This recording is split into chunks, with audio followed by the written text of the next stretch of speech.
Hi, and welcome back to another business spotlight for the Holiday Spirits Zor Funsters Crafter Vendor event.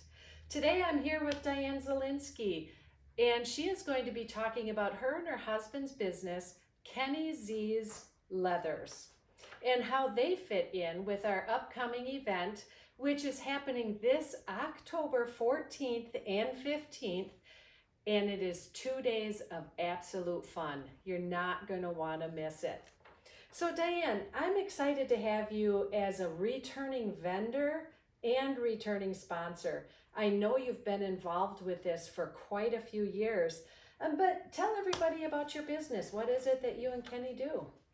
Well, Kenny and I, we kind of got together about 2008 and started making his leather crafting hobby a business after he lost his position at another job. He's been doing it for a good many years. Basically, it's 50 plus years because his grandfather used to be a harness maker. Wow. So he's been doing it for quite a few years and then just kept it going as a hobby. And then after he lost his job, he decided to go into leather crafting.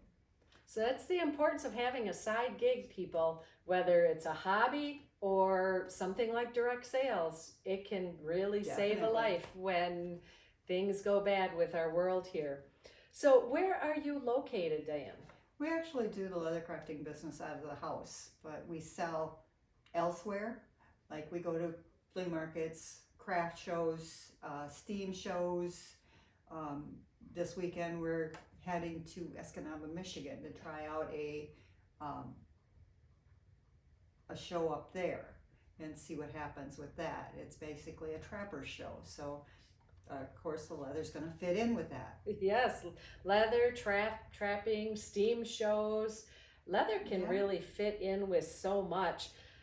But what can people expect to find at your booth when they come in October? Well, we sell a lot of different things. Kenny makes these fly swatters, so they say they're fly swatters, but he calls them a multi-purpose tool. You know, for squatting butts and whatever else. I use it for a fan every once in a while because it gets warm. Yeah, it's getting warm in here. I had to turn the air off, so could really use that. Awesome. What else do we have here? He also does like women's wallets. He made our daughter one like this when she was 16 years old. She fell in love with it. She is now 37. Wow. Still using the same wallet. It goes this thick, it goes back down, it goes this thick, but it has not had to be touched up at all. That's awesome. He makes the holsters, the rigs for the belts. He also makes a holster rigging, which is a shoulder rigging.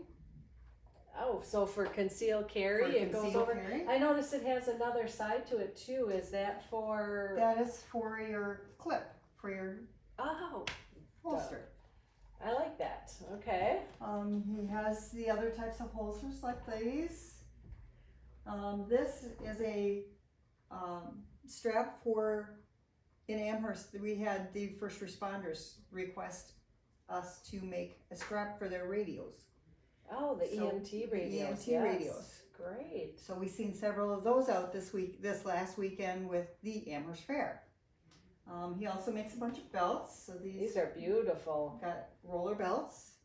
There's wildlife. There's different prints. Then he also does hand tooling. He does names. We also got a rifle sling that he hand carved. Wow. So we have a lot of those going out as well.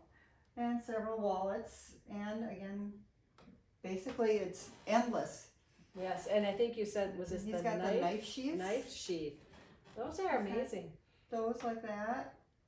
And to see how this is all crafted and the stitching on these is amazing, and that you can have this detail on these belts. It's very good work. So anybody that buys this is going to be proud to own it, and even more proud to give it as a gift. Christmas will be a couple months after the event, so a great way to start stocking up on that. And we have several button guys that say that our belts don't wear out. They want to get another one, but they don't wear out. Yeah. Fast enough, I should say. Yes. I've had one gentleman that comes to our flea market in Hatfield.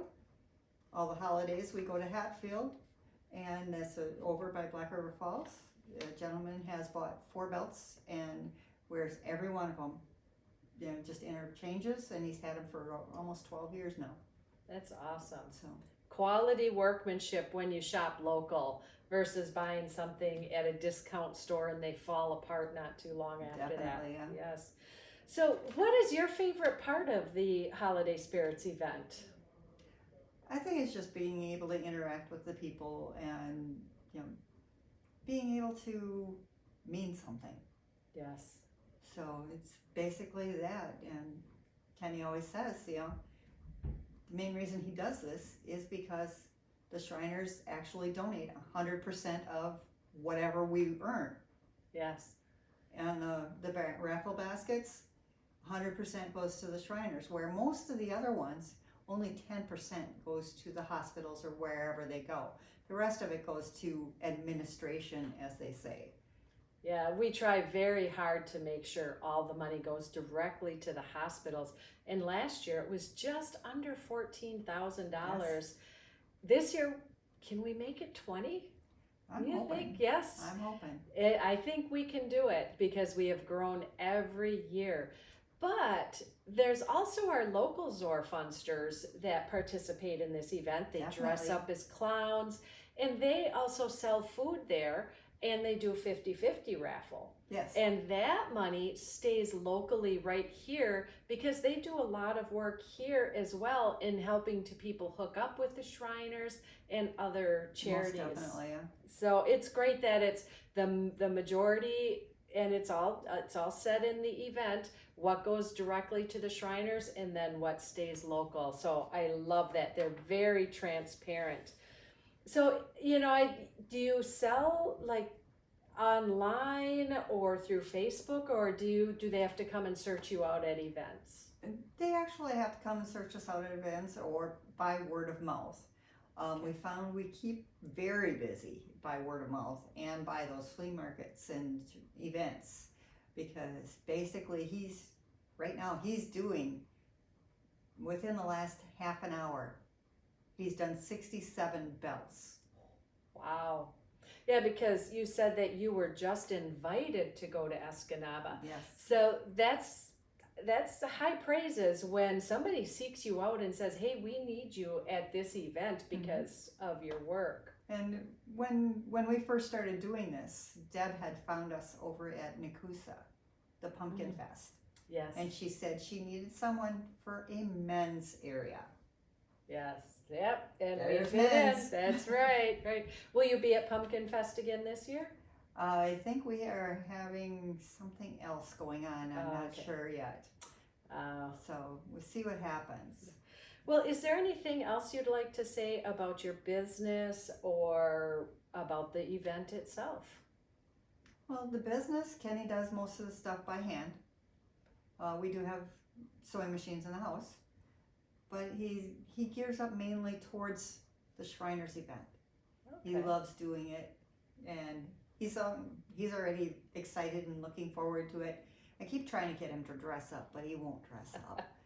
Yeah, Saturday all us vendors try to dress up for the holidays. We pass out candy. I think you guys still pass out candy even though you don't dress up. But yeah, it's a lot of fun. The first year that I really decided, okay, I'm going to dress up, I sell Pampered Chef, so I wore an apron, and then I pinned a whole bunch of Pampers to it because I was a pampered chef. No. It was quite lame, but an interesting costume. Yes. But after that, I was kind of hooked, and now I like to dress up every year. Definitely. So, well, it's always fun. Yes, thank you for chatting with us today, and make sure to come out to the event October 14th and 15th. That's a Saturday and Sunday. Bring a chair so you can sit and listen to the music. If it's hot, you can go ahead and grab one of your multi-purpose tools, and we will see you in Arnott. Have a great day. Enjoy your day.